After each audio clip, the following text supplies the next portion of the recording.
Hi, this is JoAnna Brandi, and welcome to Living on the Growing Edge. It's a crazy, changing, evolving, and expanding world. So staying ahead today means more than just keeping up. It means exploring the frontiers of thought, innovation, ideation. In this long-form video series, I bring you face-to-face with visionaries, disruptors, thinkers who are shaping tomorrow's workplaces and worlds by living out on the growing edge. They're reframing, reimagining, and re-envisioning. And as I learned from my first guest, reinventing. So I'm happy you're here. Enjoy the series. You can always leave comments below and be sure to subscribe while you're here. Hello, hello. I'm JoAnna Brandi and welcome to the Growing Edge. I'm here today with Scott Lappin, and we're going to talk about the moving edge. Perfect, huh, Scotty? We have the moving edge workshops. I have actually known Scott for many years. I met him when I went to a movement workshop, and he has been in my life ever since. When it came time for me to get on stage and start speaking in public, I came to Scotty. I said, I have a little problem. And he said, what? I said, well, I walk down these conferences, I walk down these long aisles, and then I have to turn around to get back to back up on the podium where I'm standing, and I don't feel confident. So Scotty took me out. He took me out to the beach, and he taught me how to walk backwards. That's one of my favorite memories, Scott. And he used to say to me all the time, because if you know me, you know I tend to lean over a little bit. And Scotty's favorite expression for me is "walk like a dancer." I think I wrote an article about you once, didn't I? Talking about walk like a dancer. And I have been watching Scott's transformation all these years. He has gone from, he's a competitive dancer, of course, all over the world, competitive dancing, but he has such an interest in transformation and in growth and in, of course, the human body and the wonderful things that the human body can do, that he has now created something called the Moving Edge Workshops. So I'm going to ask Scotty some questions, if that's okay with you, Scott. I prepared a few questions. Absolutely. I am here for you. Okay, because this is such a, it's an interesting topic, because I remember when we first talked about the subject, and I said, oh, will people have to touch each other at work? I think that was the very first thing I said, Yes. Right? Yes. Yeah. Yeah, that's really the work. The workplace touch, of course, has been a very interesting issue. It's very delicate, and Yeah. what I like to bring up and remind people of, that when I'm talking to the workshop and to its production in companies and corporations, is that we're all born moving with the innate desire to connect to each other. This is part of this. Absolutely. It's Yeah. part of Yeah. this. And for the workplace to be vibrant and healthy, we have to have some level of that innate feeling with each other. I make it clear to my prospective clients that the entirety of this workshop is about creating a safe, completely guided space with consensual participation and intentional connection. Now, the intentionality and the consensuality of this workshop is what makes it a safe vessel. All of the exercises are verbally guided by me with hands-on correction if needed.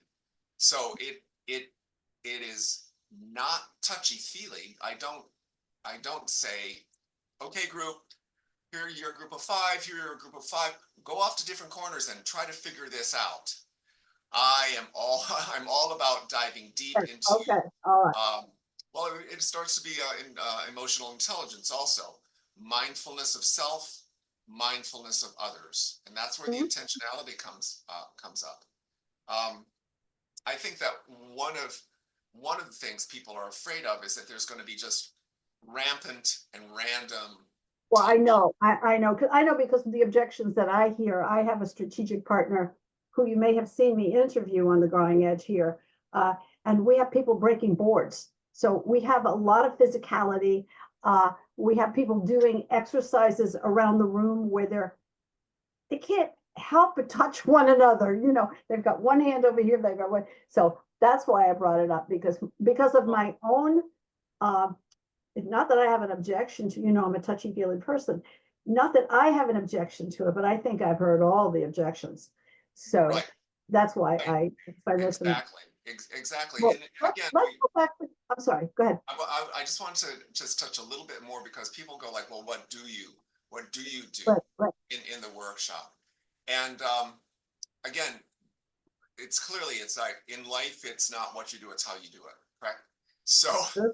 True. the specific examples of touch might include, I mean, simply shaking hands or linking elbows or like a Right. back-to-back connection or palm to palm, shoulders to shoulders. I mean, we talk about rubbing shoulders, you know, or Yeah. Yeah. I got your back, or, you know, let's connect and hook together. There's no room for any actions that are really to be construed as touchy-feely. The fact that the fact that everybody gets onto the same page with their intentions of this, touching and moving with each other, actually leads to more fun and playfulness than anything else. It's great. Oh, that's wonderful. That's It wonderful. is. And It is. I've seen you with a group, and it is quite amazing. It is quite amazing to see strangers. Well, Well, people who know each other, but people who, right. yeah, Yeah. And sometimes someone has a real issue. And yeah, and and that from the very beginning of the workshop, I express that because it's consensual, if you have a problem with this exercise, you're seeing, oh gosh, I don't want to do that, or my hurt my back, and I'm really concerned about that. Well, then I ask you to be a active observer. You stand aside, you watch the exercise with participants, and you just observe it. And when you watch, I may offer some suggestions to everybody. And more often, all the time, the people who are observing the exercise, they see the transformation in maybe a balance exercise or a trust exercise or a vulnerability exercise. They can see in faces, they can hear the sounds of people.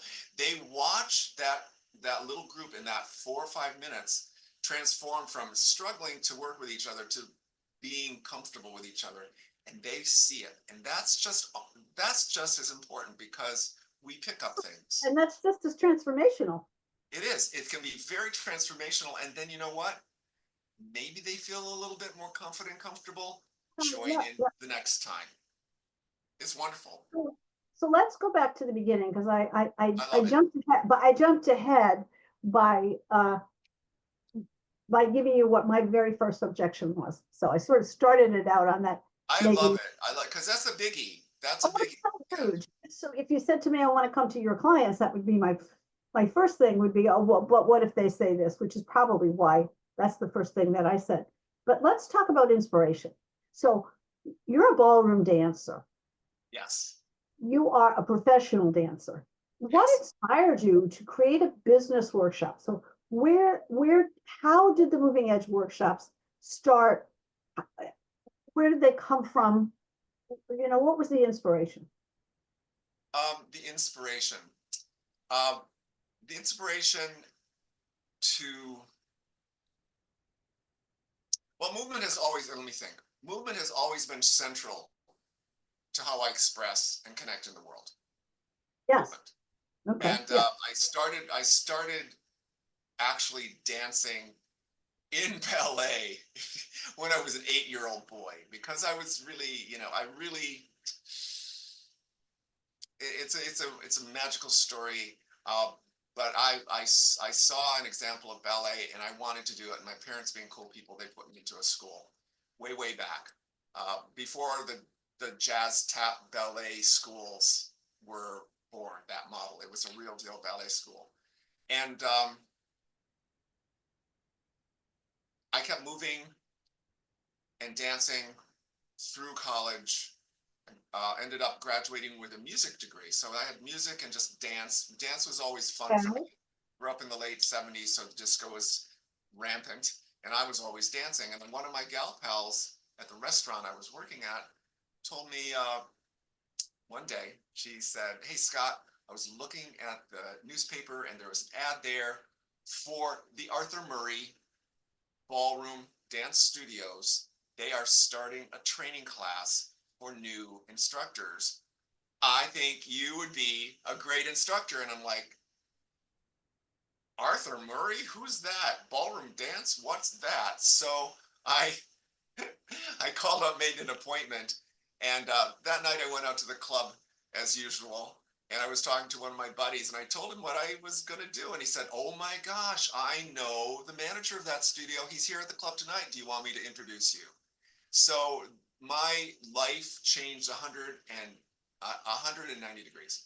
Boom. And that was 43 years ago. My And God. so I have um, in that span of time, I connected with my movement in a structural form, and I started to learn about the relationship of two people moving together. And then a couple years into my training, I really connected with the my vocation that I am a teacher, and that is what drives me. Yeah. That's my inspiration. It's what lifts me. It's what gives me full satisfaction to be able to share something that's so innate in me, and that I have studied and that I have experienced and performed and competed in for so long, and I still do to this day. That it it it it just fills me. So I wanted to take the same concept of movement transcending words and breaking down barriers into the corporate world. The idea of team building through movement came from recognizing that people often they need more than words to connect. I mean, we know that so Yeah. so I much information. communication words is that big, that Right. big, that big. Right. I mean, what is it like? Anywhere from 70 to 90%, depending on the study you look at. It's through movement and gesture and intonation and body language, and and uh,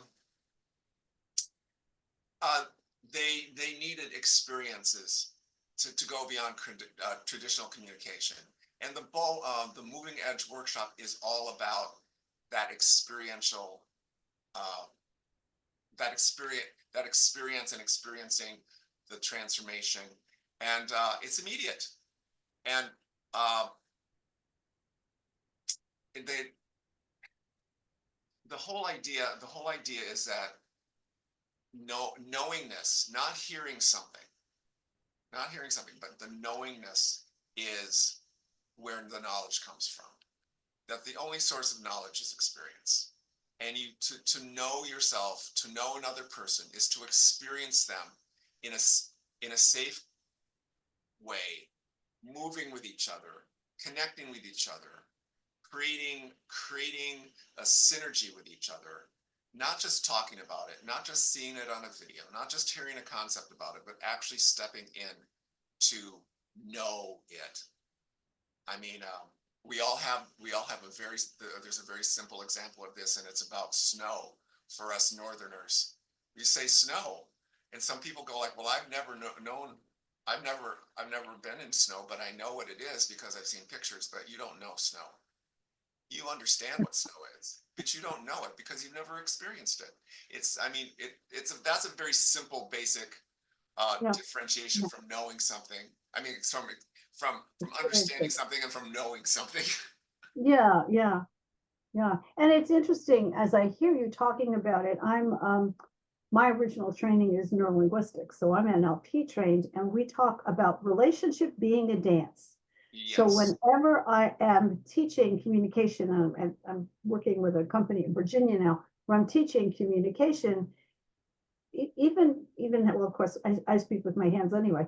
But even as I teach about it, it's always Italian. about the well, I don't quite do that, but it's always about the dance. It's about how we build rapport, and we build rapport by mirroring. not by mimicking, but by mirroring somebody else's movements or their tone of voice.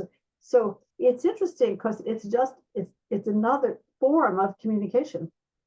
And it Yes. brings communication right down to the core. We're using our bodies. So you've developed this idea of team building through movement. So how does that actually build the, I'm not sure what are you teaching communication? Are you teaching team building skills? What is it that you're teaching in a moving edge? Well, that's a great question. I'm not really teaching people anything. I am inviting them to tap into what is already innately in them, which is Okay, because excellent. it's universal. Movement, connection, physical expression is universal. Oh, So uh, I I guide them. I'm a guide, and uh, okay. it allows team members to connect on a deeper instinctual level, which creates trust and cohesion faster than most traditional methods. Most traditional methods are cerebral.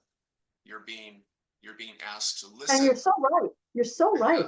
right. You're being asked to listen to someone else's words that are going to teach you Yeah. something. And it's well, a whole there's a whole great um what is it? There's a great saying. It's like, um, tell me, and I teach me, and I'll forget. Show me, and I may remember. Involve me, and Yeah. I will always remember. Basically, you know. And so this is about involving the engaging people innately. Yeah. Again, that whole innateness is a big deal. So And that's I think the younger the workforce, the more you need that. I think yeah. So some of my best clients will be startups, people that are Oh, younger. oh, wow. Yeah, yeah, That's younger. cool. You know, I That's mean, cool. as I am working with people, helping them align, and for me, it's about aligning with the actual client. I mean, not everybody is going to get this. They won't. Oh, It's that's for just sure. so Well, honey, I not you know everybody. I apologize for calling you honey in a you interview, can't honey. help yourself. It's been so many years, sweetheart. The one night I was interviewing somebody and I cursed and I went, "Oh my God, look what I just did." That's what I like about this environment. I don't fuss about it. It becomes a conversation that people want to listen into. It Yes, becomes a absolutely, conversation. But and absolutely. I completely forgot what I was going to say. So I'll just take a look at asking you more questions. I think because I am very interested. Well, just I do remember now. It's just like there's a lot of people out there that don't want to talk about happiness in business. In fact, I get pushback probably as much as you get pushback, and then I push back because Right. of the because the surveys that are being done in productivity say that people that are happy are 14% more productive. So why do we have to avoid the word? There's a guy I've been communicating with on LinkedIn, and he just slapped me right down. He said, well, I think I'd rather see someone well developed and well this and well that. I said, you can call it whatever you want, but when you are that, you're happy at work, and we can measure that. Yeah, that is, and thankfully, I mean, the humanity or the humanness of people is becoming is slowly being Thank God, right? Yeah, considered, we are. because there that we've been under the the industrial age, set up. Okay, this is work, and we've been, this has been 100 years of a model of work and a model of you go to work, and it is and many times it's not even anything that you really even want to do, but people did it because they didn't think they had any other way. But the Yeah, the climate of business now, the climate of how to do business is really being turned on its ear with the younger generations, and they demand on you know having their time to be themselves and creating their own lives, and I get it, and what we're doing, you and I are doing, is we're tapping not into a technique or a new found way or product, or we're tapping into the the humanity, the humanness, happiness, emotional, emotion, movement, connectivity. It it is. I mean, we like I was just saying, when we talk about, hey, let's rub shoulders and get to know each other. I mean, and so I bring it into a work space, and they're like, "Oh, touching," but don't we already know that? And for me, is a common definition of success is everybody on the same page. Let's all get on the same page, and let's all move in the same. Can we like move in the same direction with each other? Well, guess what? I come in, get everybody on the same page, and we literally move in the same direction, because my my goal as a, and I heard this, one of my friends said, Scott, this is a great word, this is a great definition of who you are. You are a mindset and movement trainer. You're a mindset and movement trainer. And so I'm like, yeah, that's what I do. I help people come into a mindset. I help them wrap their heads around listening to their own self, and then listening to someone else's self. I mean, my passion is conscious movement and connection in self and with others. That's my connection. That's my passion. That's the first program I ever took with you, was a conscious movement program. Yeah. Many years ago in Boca Raton somewhere, It's how Yeah. we first got to know each other. Yeah. Yeah. And isn't it true that when teams do physical activity together like that, right? They Yeah. end up liking each other more. They end up trusting each other more, right? I mean, it's we are, we're built with mirror neurons. We're built to interact with others. We forget the reason that not the reason I started studying happiness, but one of the reasons that I stay with studying the science of happiness is that I like the science. I like that it connects it to how our bodies are built, how our minds work. Yeah. Yeah. And As when a matter you've of fact, got people moving together, they're synchronizing. Those mirror neurons are going to kick in, and there's going to be a synchronization, and there's also absolutely. expansion, because when they're happy, when it becomes enjoyable, when they're having fun, boom, brain opens up. The right side and the left side of the brain begins Absolutely. communicating better together. So, what can you give us some examples of some successes that you've had of the Absolutely, absolutely. And I want yeah. to add something. I want to add something. And I believe you said this to me a long time ago. And I really loved it. And it was very succinct, and it was exactly what you were talking about. It's when we move together, we're more likely to like each other, more likely to trust one another, and more likely to actually help one another. Yeah. Right. It's so true. It's so true, because we feel there's a comfort level when we mirror. There's a comfort level when we are in sync with each other. There's Uh, a there it, and it, and that goes right back to my dancing.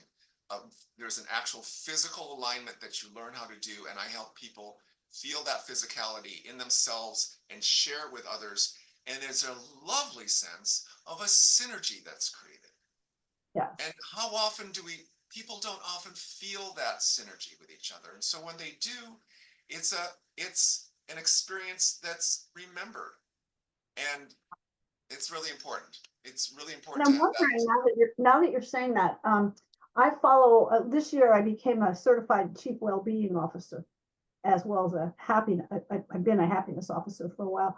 So we study the work of the Surgeon General. Oh, yeah. And um, he's telling us that there's a loneliness epidemic. And what Really? you're describing, yeah, there's a loneliness epidemic in the country and in workplaces. So what you're describing to me is a way for an organization to, again, like we said from the very beginning, in a very safe way, making sure Yes. everybody's needs Consent. and if you've got somebody that doesn't want to touch or whatever, making sure that those people are taken care of, um, and have a part, because being an observer is an important part. Yes, they are I part, think is, absolutely. very, very important part. Uh, but it may be a way to relieve that sense of loneliness. Engagement, Okay. purposeful engagement, intentional Yeah, engagement, and yeah, it always invariably leads to the group uh, laughing, giggling, yeah, yeah. smiling, commenting, having fun with each other because they're comfortable with each other. And That's it. this is, yeah, Yeah. this is a huge thing. I would, I mean, I see, I would, I haven't had this situation happen, but I would love to just come in once a month and work with a team and just say, okay, here's the month, here's our movement coach. We're just going to all move together, for an hour or two every month. So good for health. I can't understand why organizations are not yet doing it. They will do it. They will do it Yeah. because everybody's studying what is this the sitting in the chair too often disease. So like this the new cancer, right? Sitting is what's Yeah, considered that's what the they new said. cancer. Yeah, yeah. Yeah. Is that and I sit in the chair today. I actually got up and danced.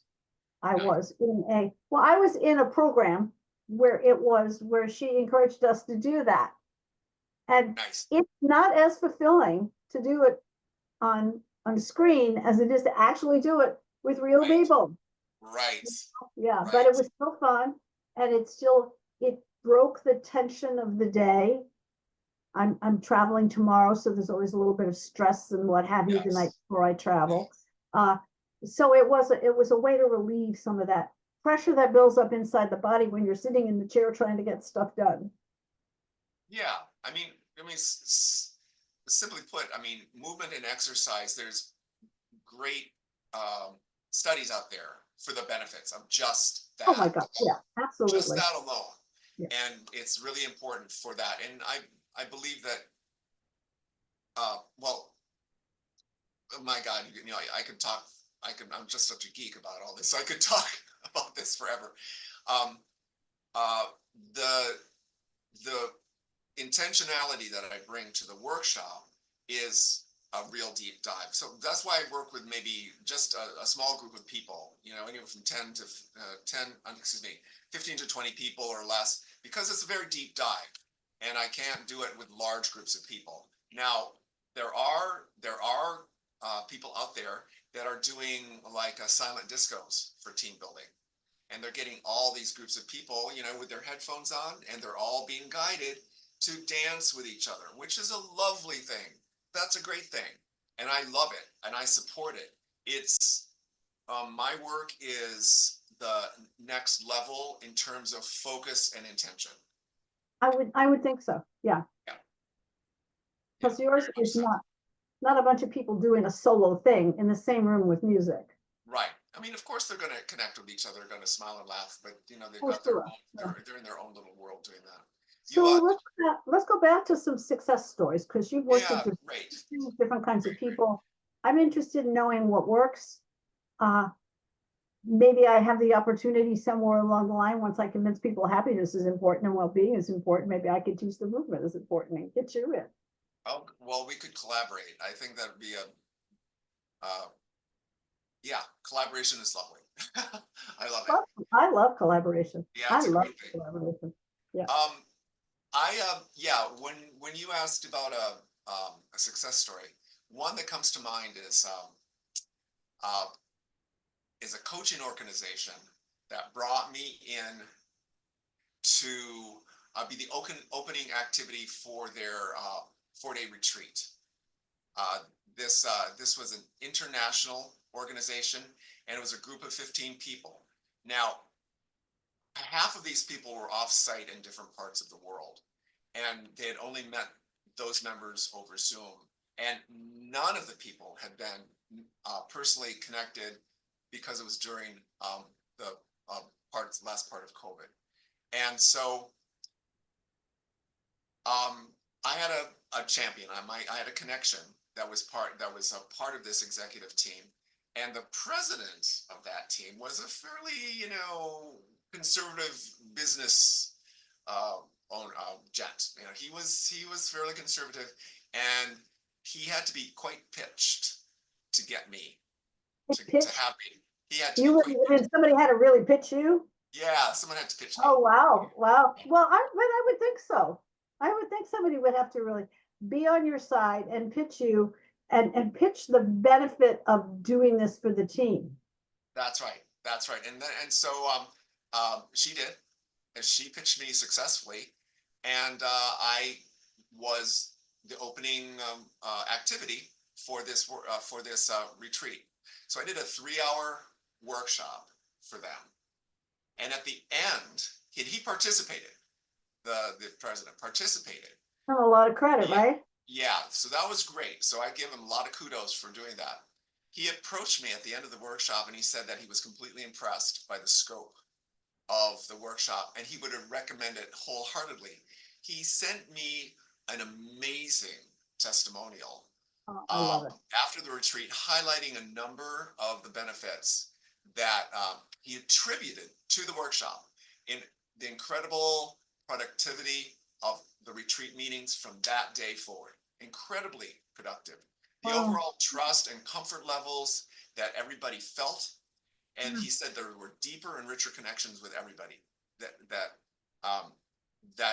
was present. He put it in his word was his team felt what was it? A stronger alignment and renewed belief in each other. A stronger alignment and renewed, and it was a lot of fun.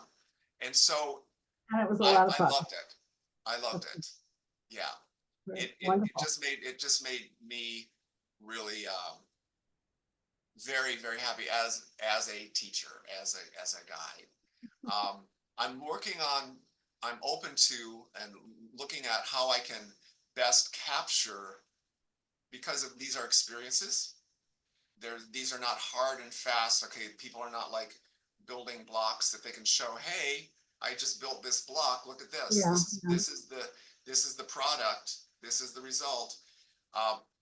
So I do give out SurveyMonkey questionnaires. They're blind surveys, and I do collect information about that, which is helpful for the team leaders to see how people actually or hear how people actually took that information and what they felt, and how they if they were interested in ever doing it again. And the responses are much higher, much more that people would like to do this with their teammates than not. Some people are like, yeah, well, yeah, it was okay. And I'm like, okay, that's fine too. That's fine too. But that was really good, and because there was I felt that I had helped convert someone. This conservative, team building. Sit at the desk, look at the projector. Sure. Yeah, and he was in there. He was 100% into it, and it was great. Lovely. Yeah. That's lovely. Thank you. And I was going to ask you about during COVID. It must have been difficult because I really, it was. Actually, it was for most of us. So. Yeah, it was. Yeah, it was. Weren't you doing something though? I have some recollection of dance breaks or something where people could sign up. I did. Yeah, you know what went breaks, which I think would be a great subscription to have. Is that you help people, because some people don't know how to move. I mean, and don't know how to move without getting hurt. And, and people that are sitting now, a lot of people have standing desks, which is good now, which is good now. Yes, Still, yes, that but the movement and the round movements are so important. they Things like are. that. I They was are. wondering if you had like online workshops where you can do that kind of stuff, where people you're teaching them how to take care of their bodies. It's not chair yoga. It's something different. It's a way to get the blood moving, and when you get the blood moving, you get the brain moving. Yes, yes. Yeah, I did a handful of things during COVID just to keep myself sane. And the first of those was courtyard boogies. And that was within the Oh, first few yeah, months. courtyard boogies. That's Courtyard, right. that was the first thing I did. I did about close to about 2 months of a weekly boogie in the courtyard. Uh, because thankfully, being down here in Florida, we had the outdoors. Yeah, we did. We had We the did. outdoors that we could be in. And so I had my courtyard and I showed people, how to move their hips and how to move their shoulders and how to get these actions going. And then I put some music on and so and I did that. And then I ended up later in the year actually creating a Zoom program that actually created a format for Ballroom 101, which was beginning dance for the complete beginner. And Yeah, yeah. the Zoom, I did that Zoom call where my my cousin helped me set up the whole thing, and I did six modules,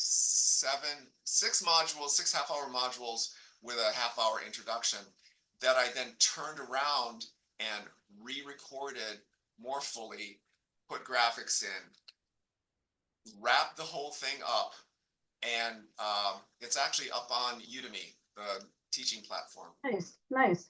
Yeah, so I did that at the end of 2020, and it took a little while to get it all produced and everything. But while I was then in 2021, I did date nights. And you may remember the date nights. I did about Oh, 4 of those date nights, like one a quarter. And those date nights were safe dance lessons in person. Everybody had to wear a mask. Uh, I don't remember that at all. Wow. yeah, everybody had to wear a Well, this was mask. not a business. This was not a moving edge workshop. Well, maybe it was a moving edge workshop, but it was not geared towards business. It was No, no, towards this was me being just keeping myself active because no one was taking lessons. And Oh, no one was taking lessons. No one for months and months and months. Maybe one here or there, right. but I had to do something, as I said, to keep myself sane and to bring a little bit of money in. Uh, thankfully I was okay. Um, Thankfully, we're okay. thankfully I So was okay. Here to tell what's the story. what's the future for moving edge? You're talking to large companies now, small companies. What does the future look like for moving edge workshops? Because I think they provide such a valuable way of building rapport in the workplace, and as we discussed, building trust in the workplace, and people. We have the highest rate of disengagement now since way before COVID. People are disengaged. Uh, you know that there's mental health issues Right. all over. I mean, you can't avoid them, and the closer we get to this election, I'm sure the worse they're going to get, because people really, you can't. I have heard people tell me they can't have dinner with their relatives anymore, or the stuff that's going on outside is isolating people. And Yes. if we can use, and I think there is I have a changing view of the workplace and the role the workplace plays in someone's lives, Right. because we don't have the institutions we used to have. People don't. I mean, we have churches, but very few people go to churches. Very few young people go to churches. We don't have the VFW halls the way, I mean, there was, when I was growing up, or when I gathering, was young, right? even when I was and working in the corporate world, there were more outside activities Absolutely. where you were doing things with other people, and Yes. naturally, if even charity work, you're moving your body in rhythm to how everybody, if you're laying out food for a Thanksgiving dinner, you're moving your body in rhythm with a lot of other people that are moving their body in the same rhythm.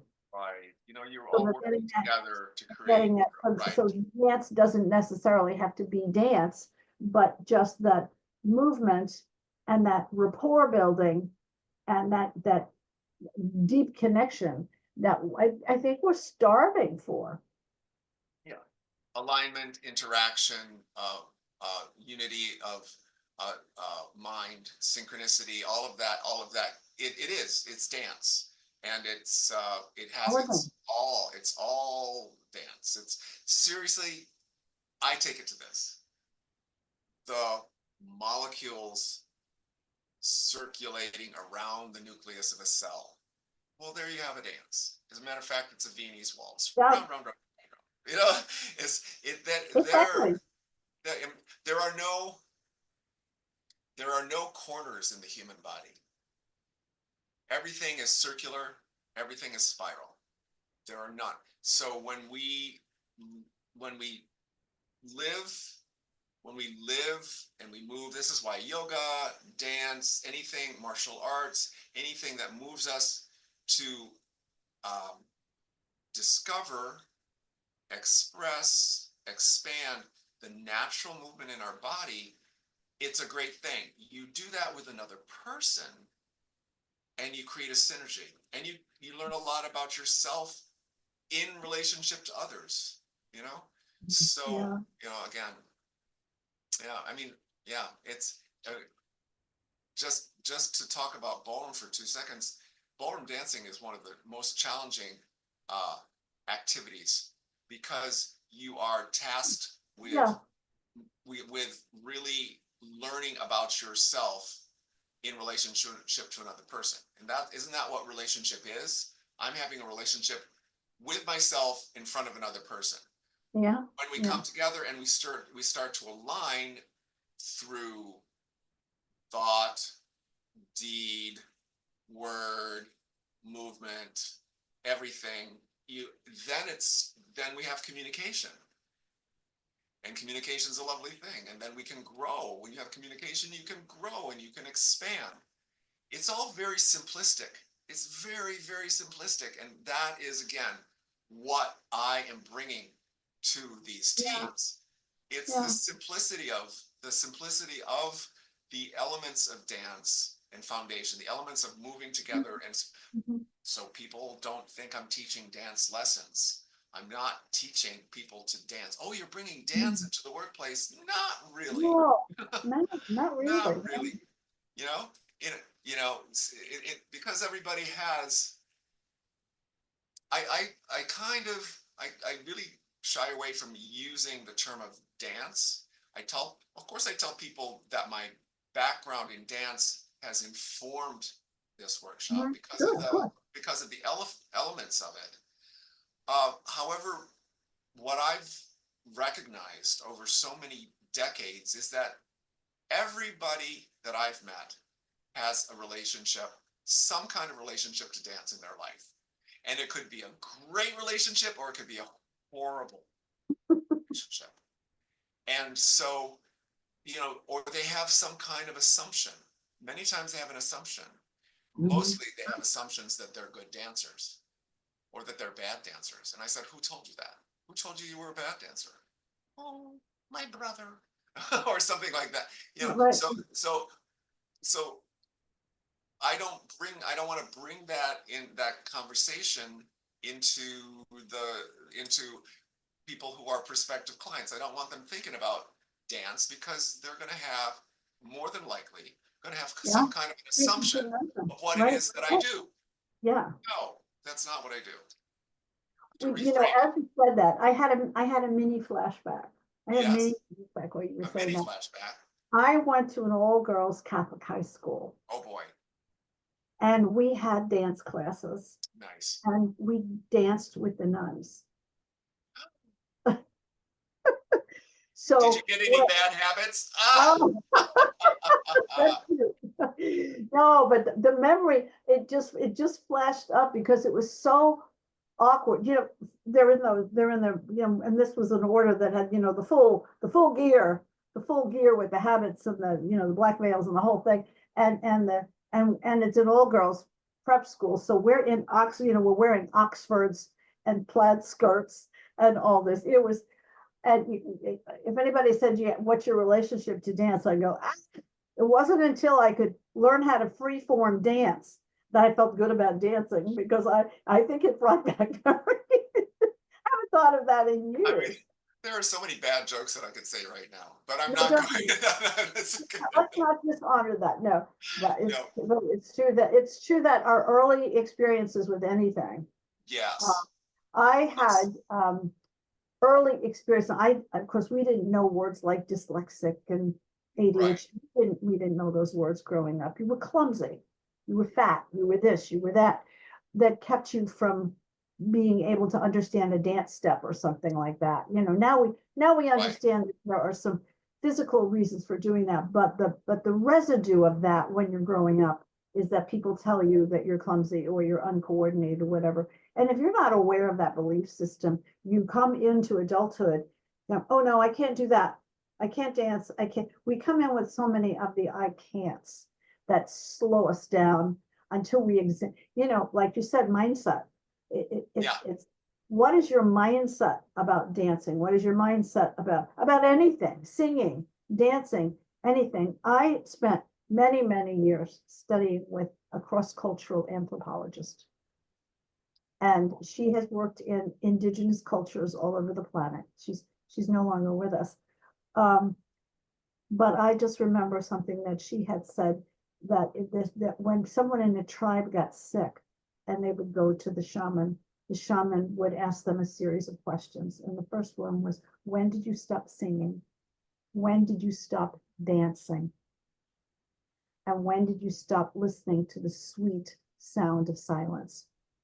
There's a fourth one, but I've been unable to remember that for years. But just listen to those cultures were so connected to the singing, to the dancing, to the drumming, to the movement. That's how they expressed, that's how they celebrated. That's what they did before they went out to fight the other tribe. It's so ingrained in us to be moving with others.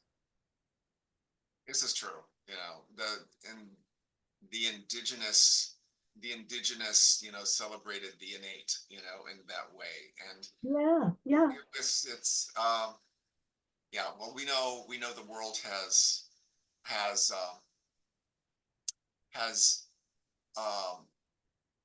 what do I has developed so much sophistication No, yeah. so many ways. Mhm. Um, Mhm. One of my I use this analogy a lot when I talk about dance in relationship to, say, indigenous cultures. We have the movement to celebrate Right. Yeah, yeah, the hunt, to celebrate the, yeah. the marriage. We have these dances. They're still there. They're still there, but they're song, the people, the mindset of the people.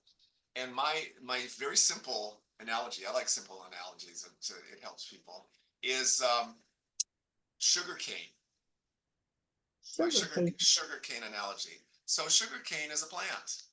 And sugar Yeah. cane is, you can take a piece of sugar cane, and have you ever done this? Have you ever taken a piece of sugar cane and just chewed on it? Huh. It's really Yeah. sweet. Oh, It's wow. I just would imagine that it is you sweet. would Yeah. imagine it's a piece of Yeah. cane, and it's a piece of plant, and you chew on it. It's really, really, really, really sweet, and that's sugar. And then you take it and you process it and you refine it, and now you have a wedding cake on the other end of the spectrum. So you have a sugar cane on here, and then you have a wedding cake on the other end of the spectrum, and it's sugar. It's just sugar in all of its various refined, sophisticated forms. And that's what's happened with us. We keep refining and looking for all of the bells and whistles and the great things you can do with sugar and cake, and you can put sugar in everything and you don't even know it. It's like that in the food. Yeah, unfortunately. But it all goes back down to, this is cane sugar. If you're gonna have sugar, it's the best sugar for you because it's completely unprocessed, and it's what it is. It's the element. And my moving edge workshop is more closer to the cane sugar aspect Than to the refined sugar. than to a wedding cake. Will I eat the wedding cake? Of course I will eat the wedding cake, but yeah. Yeah. That's so we're almost out of time. I just looked at the time. Is there anything else that you want to say? Well, you have this opportunity to talk about Moving Edge and let people know what you do, how to get a hold of you, obviously we know it's movingedgeworkshop.com, and that's very clever. I like them. Right? My website is nowhere to be seen. So yeah, that's a very good idea. I'm sorry, what did you just say? I said my web URL is nowhere to be seen here, but I suppose if people find me, they're going to figure out what that is. So we're okay. Right. This is posted, by the way, for the people that pick it up from LinkedIn or something. This lives at JoAnnaBrandi.tv, so it will be always there. Really? On my TV channel. That's where I've been posting these beautiful Growing Edge videos. And the Growing Edge videos are in memory, and you knew this man, are in memory of my dear friend Michael Singer, who was a dear friend. He passed away in, I think it was April. It's a long time already now. And the man was always, his work was always about the growing edge. Always, his whole body of work as a sculptor was about the growing edge. And one of the very first things that I did that I studied when I left the corporate world and wanted to wash them out of my hair, I think, I studied the art of empowerment, and that's where I first heard the term the growing edge. And I've loved it ever since, because people like you that live on that growing edge, you're always looking for what's needed now. What's next? Want to speak to that for a moment? We'd love to hear it. And then I'm traveling tomorrow, so I will. You're traveling tomorrow, and you're going to have a great time. You're going to have a great time. I'm going to have a great time. I'm going to visit family, which I haven't done in a while. You haven't. No, I have to do that. Well, I have an 11-year. I have a baby that's turning 11. So how did that happen? So, yeah. So anything else that you might want to say before we push that button about the workshops, or about how people can find you, or what your aspirations are for the future? Well, again, it's movingedgeworkshop@gmail.com. That's easy. Oh, okay, that's great. Workshop@gmail.com. And I'm Scott Lappin, and I'm happy to speak to anybody about the possibility of bringing the Moving Edge Workshop into their workspace. It's team building done different. It's effective, I love it. effective, fun, and I'm happy to talk to anybody about. That's great. It will most definitely engage people. Very much engaging. Yeah. And of course, there's music involved, which is fabulous too. Yeah, there's music. There's transformation. I know there's music, there's transformation, and I know for sure that there's laughter if you're involved. So and if it's really great, maybe there's even wedding cake at the end. And maybe, you never know.